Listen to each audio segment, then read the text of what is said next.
مرزا اسد اللہ خان غالب کا کلام، چاہیے اچھوں کو جتنا چاہیے۔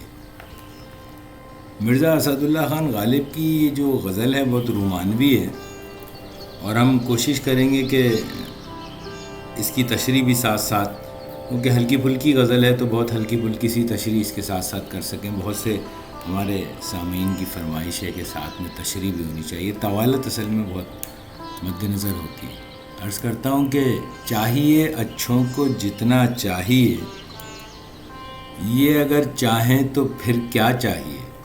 اچھوں سے مراد یہاں خوبصورت حسین لوگ، تو غالب فرماتے ہیں کہ چاہیے اچھوں کو جتنا چاہیے، یعنی حسین لوگوں کو آپ جتنا بھی پیار کر لیں، جتنی بھی محبت کر لیں، لیکن یہ مکمل جب ہوگی جب وہ چاہیں گے۔ اب اس معنی کو مد نظر رکھ کر اس شعر کو دوبارہ سماعت فرمائیے کہ چاہیے اچھوں کو جتنا چاہیے، یہ اگر چاہیں تو پھر کیا چاہیے، یہ اگر چاہیں تو پھر کیا چاہیے، اور صحبت رنداں سے واجب ہے حذر۔ صحبت کہتے ہیں ساتھ میں اٹھنا بیٹھنا، اور رنداں آپ کو پتہ ہے کہ شراب اور شرابیوں سے منسلک ہے، اور حذر کا مطلب ہوتا ہے پرہیز کرنا، دور رہنا۔ تو صحبت رنداں سے واجب ہے حذر۔ پہلے مصرعے میں تو غالب فرماتے ہیں کہ شرابیوں کی صحبت سے جو ہے نا دور رہنا چاہیے، اور دوسرے مصرعے میں اس کو اس طرح کمپلیٹ کرتے ہیں کہ جائے میں اپنے کو کھینچا چاہیے، یعنی جو شراب پینے کی جگہ ہے یعنی میکدہ، وہ خود اپنے آپ کو میں کھینچتی ہے۔ تو کچھ لوگ کئی جگہوں پہ آپ اس کی شرح اگر پڑھیں گے تو کچھ لوگ اس کو بڑا نصیحت بھرا شعر کہتے ہیں کہ غالب جو ہے انہوں نے یہ کہا ہے کہ شرابیوں سے دور رہنا چاہیے اور مے خانے سے بھی دور رہنا چاہیے، لیکن میری ناچیز رائے میں ایسا نہیں ہے، کیونکہ غالب خود بھی شراب پیتے تھے۔ تو غالب نے یہ شعر جو کہا ہے اس کا مطلب میری ناچیز علم میں یہ ہے کہ غالب اپنے آپ کے شراب پینے کی ایک توجیہ بیان کر رہے ہیں، یعنی کہہ رہے ہیں کہ شرابیوں سے دور رہنا تو چاہیے، لیکن جو شراب خانہ ہے نا وہ خود اپنے آپ میں کھینچتا ہے مجھے۔ تو اصل میں یہ وجہ بتا رہے ہیں شراب پینے کی۔ صحبت رنداں سے واجب ہے حذر، جائے میں اپنے کو کھینچا چاہیے، چاہنے کو تیرے کیا سمجھاتا دل، چاہنے کو تیرے کیا سمجھاتا دل۔ اس مصرعے میں غالب فرماتے ہیں کہ اپنے دل کی بات بتا رہے ہیں کہ جو تیری محبت تھی اس کو میرا دل پتہ نہیں کیا سمجھا تھا، اور اگلے مصرعے میں اس کو مکمل کرتے ہیں کہ بارے اب اس سے بھی سمجھا چاہیے، یعنی جو کچھ وہ سمجھا تھا اصل میں وہ غلط سمجھا تھا۔ تو اس کا مطلب ہے کہ مجھے اپنے دل کو بھی سمجھنا پڑے گا ذرا کہ یہ جو اس محبت کو دیکھ کے مجھے پیغام دے رہا تھا وہ پیغام صحیح نہیں تھا، یعنی چاہنے کو تیرے کیا سمجھاتا دل، بارے اب اس سے بھی سمجھا چاہیے، اور چاک مت کر جیب با ایام گل۔ یہ جیب نہیں ہے، یہ جیب ہے۔ جیب کے معنی ہوتے ہیں گریبان کے، اور یہ بھی خیال رہے کہ یہ مذکر کا گریبان ہے۔ اپنے ایک شعر غالب کا میں آپ کو بتاؤں کہ چپک رہا ہے بدن پر لہو سے پیراہن، چپک رہا ہے بدن پر لہو سے پیراہن، ہمارے جیب کو اب حاجت رفو کیا ہے۔ اس شعر کو بھی عموماً ہماری جیب کو اب حاجت رفو کیا ہے، حالانکہ ایسا نہیں ہے۔ اس شعر میں بھی گریبان بمعنی مذکر ہے، اور خون کے چپکنے کی وجہ سے وہ تشبیہ۔ خیر واپس آتے ہیں اپنے اس شعر کی طرف، چاک مت کر جیب با ایام گل، بے ایام گل، یعنی اس کا مطلب یہ ہے کہ اپنے گریبان کو ان دنوں میں مت پھاڑ، یعنی ان دنوں میں دیوانہ مت ہو جن دنوں میں پھول نہ کھلے ہوں، یعنی بے ایام، ایام یوم کی جمع ہے، اور گل آپ سمجھتے ہی ہیں پھول، بے ایام گل یعنی جن دنوں میں پھول نہیں کھلتے، یعنی جب بہار نہیں ہوتی اس میں دیوانگی طاری کرنے کا کوئی فائدہ نہیں ہے۔ اور دوسرے مصرعے میں اس کو مکمل اس طرح کرتے ہیں کہ کچھ ادھر کا بھی اشارہ چاہیے، یعنی اب یہ اپنے محبوب کی طرف یہ بات کہہ رہے ہیں غالب کہ ادھر کا جو اشارہ ہے نا اصل میں وہ دیوانگی کی وجہ ہونا چاہیے، اور جب وہ اشارہ موجود ہو تو ظاہر ہے کہ اگر ایک عاشق کو محبوب کی طرف سے اشارہ ہوگا تو میرے خیال میں وہ بہار ہی کا موسم ہوتا ہے اس کے لیے، ہر موسم۔ اس لیے اب آپ اس معنی کو ذہن میں رکھ کر اس شعر کو دوبارہ سماعت فرمائیے کہ چاک مت کر جیب بے ایام گل، کچھ ادھر کا بھی اشارہ چاہیے۔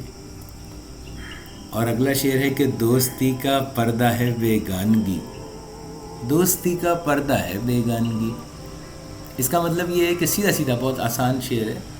وہ کہتے ہیں کہ جی اگر آپ میرے دوست ہیں اور مجھ سے لا تعلق ہو گئے، بیگانگی مطلب لا تعلقی اختیار کر لیا آپ نے مجھ سے، تو اصل میں آپ کے اور میرے درمیان ایک پردہ حائل ہو گیا۔ اب اس مصرے کو صرف اس معنی کے ساتھ پڑھیے کہ سماعت فرمائیے کہ دوستی کا پردہ ہے بیگانگی، منہ چھپانا ہم سے چھوڑا چاہیے۔ اپنے محبوب سے مخاطب ہو کے کہہ رہے ہیں کہ آپ کو ہم سے جو ہمیں دیکھ کے جو آپ منہ چھپا رہے ہیں، نقاب میں جا رہے ہیں، اس کو چھوڑنا ہوگا، کیونکہ یہ دوستی کا پردہ ہے بیگانگی۔ تشبیہ اس کی پہلے مصرے میں دے رہے ہیں کہ یہ بیگانگی اصل میں دوستی کو ختم کر دے گی۔ تو دوستی کا پردہ ہے بیگانگی، منہ چھپانا ہم سے چھوڑا چاہیے۔ اور دشمنی نے میری کھویا غیر کو، یعنی اسے کہتے ہیں کہ جو میری رقابت میں، یہ اپنے رقیب کو کہہ رہے ہیں، غیر سے مراد رقیب ہے، کہ میری رقابت میں جو اس نے محبوب کے قریب ہونے کی میرے کوشش کی، تو اس دشمنی نے اس کو میرے محبوب سے دور کر دیا۔ دشمنی نے میری کھویا غیر کو، کس قدر دشمن ہے دیکھا چاہیے۔ اب دیکھنا یہ ہے کہ وہ دشمنی کی کس حد تک جاتا ہے۔ دشمنی نے میری کھویا غیر کو، کس قدر دشمن ہے دیکھا چاہیے۔ اور عرض کرتا ہوں کہ اپنی رسوائی میں کیا چلتی ہے صحیح کوشش کرنے کو کہتے ہیں۔ تو رسوائی میں کوشش کرنے کی ویسے بہت زیادہ ضرورت نہیں ہوتی۔ وہ کہتے ہیں کہ اپنی رسوائی میں کیا چلتی ہے صحیح، یعنی جب آدمی خود رسوا ہو رہا ہو اس میں کوئی کوشش کرنے کی ضرورت نہیں ہے۔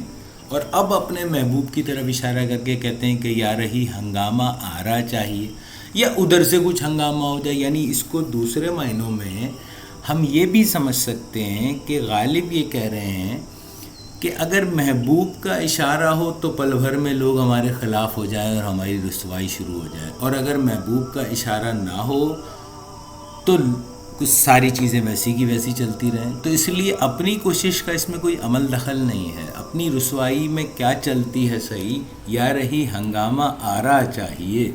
اور منحصر مرنے پہ ہو جس کی امید، منحصر مرنے پہ ہو جس کی امید، نا امیدی اس کی دیکھا چاہیے۔ غالب کی اشعار کی یہ بہت بڑی خوبصورتی ہے میرے خیال میں کہ وہ ایک اپنے نظر میں ایک سادہ غزل میں بھی ایک ایسا شعر جو اس کا نگینہ بن کے سامنے آ جائے، جو حاصل غزل شعر ہو، وہ ضرور آپ کو ان کی ہر غزل میں ملے گا ضرور۔ یہ شعر میرا خیال ہے بہت ہی خوبصورت شعر ہے۔ اس شعر کچھ اشعار ایسے ہوتے ہیں جن کی سوچ، جو اگر آپ جن پہ سوچنا شروع کریں جن کی تشریح کے بارے میں، تو آپ کی جو سوچ ہے نا وہ ختم ہو جاتی ہے، اور اس وقت شاعر کی سوچ کی لامحدودیت آپ کے سامنے آتی ہے۔ اور اسی لیے مرزا غالب کو ایک بڑا شاعر کہا جاتا ہے، کہ کہتے ہیں کہ منحصر مرنے پہ ہو جس کی امید، جو ڈپینڈ ہی، جس کی امید ہی اس بات سے لنک کرتی ہو کہ وہ مر جائے۔ اب آپ سوچئے، مرنے کے بعد امید اور نا امیدی کا کوئی فائدہ نہیں ہے۔ تو پہلے مصرے میں کیا فرما رہے ہیں، دوبارہ دیکھیے کہ منحصر مرنے پہ ہو جس کی امید، جس کی امید ہی مرنے پہ ڈیپینڈ کرتی ہو، نا امیدی اس کی دیکھا چاہیے۔ اس کی نا امیدی دیکھنے کی چیز ہوگی کہ جس کی امید ہی مرنے سے منحصر ہو۔ اگلا شعر ہے، اور اس غزل کا یہ بھی ایک بہت خوبصورت شعر ہے کہ غافل میں طلعتوں کے واسطے، میں طلعت مطلب چاند جیسے خوبصورت لوگ، چاند چہرہ حسین کی بات ہو رہی ہے۔ غافل میں طلعتوں کے واسطے، چاہنے والا بھی اچھا چاہیے۔ وہ کہتے ہیں کہ اس غزل کا مزے کی بات یہ کہ مقطع بھی اس سے ملتے جلتے الفاظ کا ہے، اور لگ بھگ یہی معنی ہے اس کے، کہ وہ کہتے ہیں کہ جی ان چاند جیسے چہروں کے لیے خود بھی چاہنے والا اچھا ہونا چاہیے۔ اور فرماتے ہیں کہ چاہتے ہیں خوب رویوں کو اسد، یہ رویوں نہیں ہے، یہ ہے رویوں۔ رویوں مطلب خوب رو، جسے کہتے ہیں ہم خوبصورت، تو یہ اس کی جمع ہے، خوب رویوں یعنی حسینوں۔ چاہتے ہیں خوب رویوں کو اسد۔ اسد آپ کو پتہ ہی ہے کہ مرزا غالب اسد کے شروع کے ادوار میں اسد کے تخلص سے کلام عطا کرتے تھے۔ تو چاہتے ہیں خوب رویوں کو اسد، آپ کی صورت تو دیکھا چاہیے۔ کہتے ہیں کہ ہم چاہتے ہیں حسین لوگوں کو کہ وہ ہمیں ملیں، لیکن ہم نے اپنی صورت کبھی آئینے میں دیکھی ہے؟ تو غالب اپنے آپ کو کہہ رہے ہیں کہ بھائی آپ حسین لوگوں کی خواہش کرتے ہیں تو ذرا اپنی بھی صورت دیکھ لیجئے آئینے میں کہ کیا وہ اس قابل ہے کہ حسینوں کو چاہا ہے۔ تو مقطع عرض ہے اس غزل کا کہ چاہتے ہیں خوب رویوں کو اسد، آپ کی صورت تو دیکھا چاہیے، اور چاہیے اچھوں کو جتنا چاہیے، یہ اگر چاہیں تو پھر کیا چاہیے، یہ اگر چاہیں